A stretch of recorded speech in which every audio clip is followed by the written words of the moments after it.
bahwasanya yang dipahami masyarakat, KPU itu hanya menyelenggarakan pemilu dan pemilihan saja. Rangkaian pemilu dan pilkada itu kan tidak serta-merta.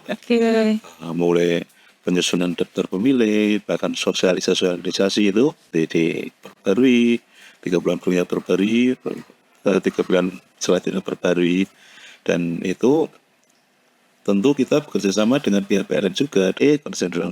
Konsekuensi kami akan membuat sebuah portal, mungkin melalui web atau sosial media yang berisi tentang informasi pemilu.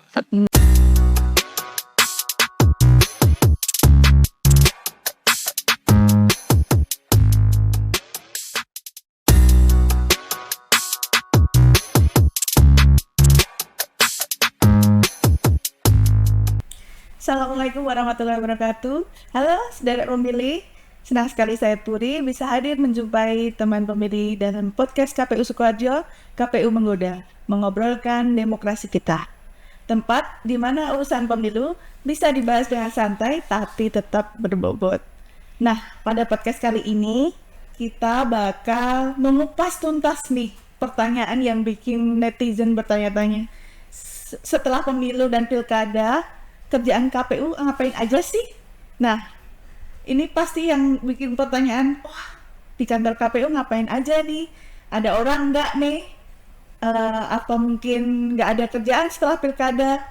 Nah, hari ini kita bakal kupas tuntas bersama narasumber kita yang sekarang sudah hadir, Bapak Syahbani Eko Raharjo, Ketua KPU Kabupaten Sukoharjo. Halo Pak Bani. Halo. Apa kabar Pak? Halo Mbak. Baik. Alhamdulillah. Nah, kerjaan di KPU sekarang apa nih Pak setelah pilkada dan pemilu tahun 2024 ini? Baik Mbak Puri, terima kasih ya.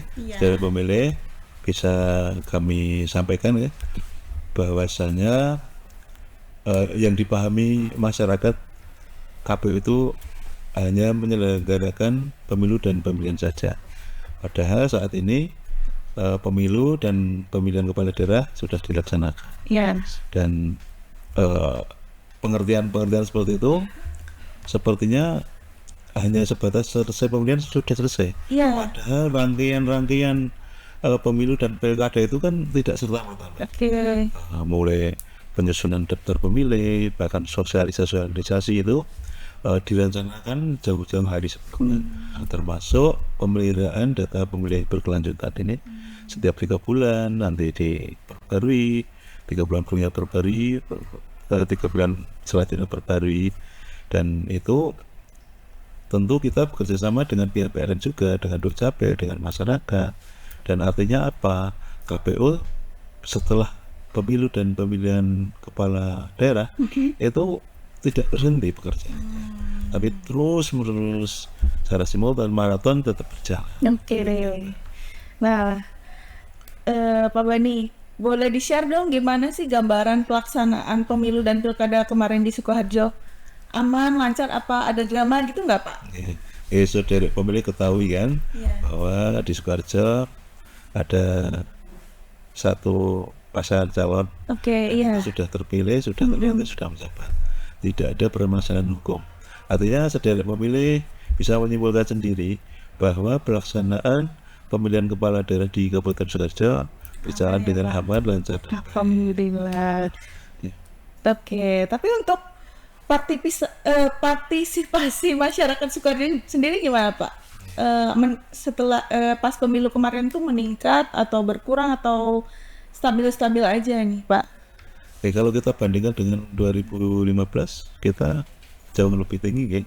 Tapi kalau kita bandingkan dengan 2020 mungkin ada sedikit penurunan, dan itu dinamis sekali Pak. Jadi sejauh ini KPU sudah melaksanakan dengan sebaik-baiknya dan hasilnya juga relatif baik. Kan banyak nih ya Pak yang merantau nih Pak, berarti banyak ya Pak partisipasi masyarakat di Sukoharjo tuh tinggi ya Pak ya, kepeduliannya tentang pemilu itu jadi semakin tinggi ya Pak ya, jadi pada pulang gitu ya Pak ya. Dan itu upaya-upaya KPU untuk mensosialisasikan terkait itu bekerjasama dengan pemerintah setempat bahwa hak demokrasi warga negara Indonesia harus kita jaga. Artinya apa? Pesan-pesan terkait kepesertaan dalam pemilihan kepala daerah maupun pemilihan umum itu harus digunakan sebaik-baiknya oleh warga negara sebagai hak politik.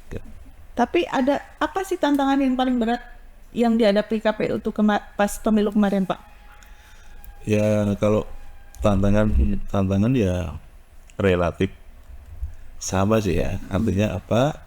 Artinya KPU harus melaksanakan sesuai dengan perintah undang-undang. Sesuai dengan keinginan kita semua bahwa pelaksanaan pemilu maupun pemilihan kepala daerah harus berjalan sebaik-baiknya.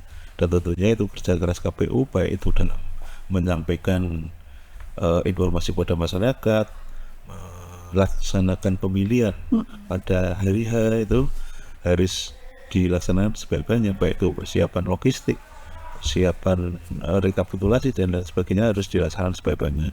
Dan KPU Sukoharjo pada khususnya dan KPU Jawa Tengah pada umumnya bisa melaksanakan dengan sebaik-baiknya. Sampai Terlantik kan? Iya. Artinya pemilu sudah berjalan dengan baik. Tapi yang kemarin itu bisa sampai malam ya Pak ya, sampai ada jam tim 23.59 ya. Iya, memang pekerjaan KPU itu luar biasa. Iya. Jadi integritas, kemudian etos kerja itu kita harus melaksanakan sebaik-baiknya. Karena memang untuk melayani masyarakat, melayani peserta dan melayani undang-undang itu memang harus seperti itu konsekuensinya. Oke. Boleh dong dikenalin Pak? Kan ini kan di KPU ini kan banyak nih ya Pak orangnya. Nah, teman-teman sedek pemilih kan nggak tahu nih KPU tuh isinya siapa aja sih. Nah, boleh dong Pak diceritain siapa aja sih yang ada di KPU ini? Ya, terima kasih Mbak Puri. Sedek pemilih, jadi KPU itu dipimpin oleh komisioner atau satu ketua 4 anggota Komisi Pemilihan Umum Kabupaten Sukoharjo, dibantu oleh sekretaris. Di sekretariatan dan sekretaris itu ada 4 kasubag yang membantunya, kasubag keuangan umum logistik, kasubag perencana data informasi, kemudian kasubag teknis penyelenggaraan pemilu dan hukum pengawasan, kemudian ada kasubag sumber daya manusia, sosialisasi dan pendidikan pemilih. Jadi itu yang membantu pekerjaan sekretariat, kemudian disampaikan kepada komisi pimpinan, artinya komisioner KPU Kabupaten Sukoharjo, dan yang ada semua pegawai, staf dan seluruh yang ada di KPU bahu-membahu satu tujuan kerjaan sehingga pelaksanaan tugas-tugas kepemilihan bisa terlaksana dengan baik. Demikian Pak Puri. Oke. Nah, kalau di KPU itu kan ada komisioner ya Pak. Jumlahnya ada berapa nih Pak? Sama tugasnya masing-masing apa aja sih Pak? Di pimpinan Komisi Pemilihan Umum di Kabupaten Sukoharjo itu ada 5 orang. Satu ketua, 4 anggota. Ketua merangkap sebagai ketua divisi keuangan umum logistik, kemudian ada dibantu divisi perencanaan data informasi, kemudian dibantu lagi ada lagi divisi teknis penyelenggaraan pemilu, kemudian ada lagi divisi hukum dan pengawasan, dan satu lagi divisi sosialisasi pendidikan pemilih, partisipasi masyarakat dan sumber daya manusia. Demikian Mbak Puri. Oke. Tapi kalau tugasnya sekretariat sama komisioner ini beda nggak sih Pak? Atau sama Pak? Ya memang kalau disamakan ya sama dalam arti bekerja keras untuk kepentingan negara. Ya, oke. Tapi kalau dalam secara bidangnya spesifikasinya untuk kebijakan dipegang oleh komisi UNHER, kemudian untuk keadministrasian itu tegas sekretariat. Oke. Sekarang kita masuk ke topik yang serius nih soal efisiensi nih Pak. Kan sejak ada arahan penghematan dari pemerintah itu, gimana sih strategi KPU biar tetap jalan kegiatannya nih Pak di masa efisiensi ini nih? Memang beberapa waktu yang lalu pemerintah mencanangkan efisiensi itu, dan tidak lepas KPU juga efisiensi terhadap anggaran. Namun demikian, pasca pelaksanaan pemilu dan pemilihan kepala daerah, efisiensi yang dicanangkan pemerintah itu tidak begitu berpengaruh, ya. Artinya kegiatan-kegiatan yang Tetap jalan ya Pak ya? yang melibatkan perjalanan dinas itu sudah berkurang. Artinya ketika itu diefisiensikan, kita juga bisa dikatakan tidak terpengaruh soal itu. Dan hal-hal yang kita laksanakan agar berjalan dengan baik, kita menggunakan cara yang non budgeter. Misalkan kita bekerja sama dengan sekolah untuk bersosialisasi. Yang khusus sosialisasi ya Pak? Dengan sekolah-sekolah terkait dengan sosialisasi apa itu kepemiluan. Kemudian kita buat meme-meme yang kita cantumkan di sosial media. Dan hal-hal kegiatan lain yang non-budgeter banyak sekali. Nah, meskipun pemilu udah lewat nih, bukan berarti KPU tuh santai-santai ya Pak. Nah, ini di saat ini tuh program apa sih Pak yang masih aktif atau yang masih menonjol di KPU Sukoharjo Pak? Di samping kegiatan keadministrasian oleh sekretariat ya Mbak Puri. Salah satu ya kegiatan kita ini podcast talk show ini juga salah satu kegiatan KPU untuk menyampaikan informasi terkait kepemiluan kepada masyarakat luas, bisa diakses di kanal-kanal sosial media KPU. Dan kita juga bekerjasama dengan kelompok-kelompok masyarakat, kelompok-kelompok keagamaan untuk menyampaikan hal-hal yang berkaitan dengan kepemiluan. Udah bisa Anda bayangan ya teman-teman ya, gimana sih pekerjaan KPU itu setelah pemilu itu ternyata tuh gak cuman pemilu aja KPU tuh bekerjanya gitu. Jadi dari disampaikan dari Pak Ban itu kita udah tahu nih apa aja setelah pemilu itu ya. Apa tadi Pak? Apa yang data itu tadi saya lupa. Pemutakhiran data pemilu yang berkelanjutan yang episode kemarin itu juga kita udah bahas. Terus sosialisasi bisa lewat sekolah, termasuk di podcast ini juga bentuk sosialisasi kita ya Pak ya. Nah, kalau program yang langsung menyentuh masyarakat gitu, tuh contohnya ada nggak sih Pak yang langsung gitu ke masyarakat?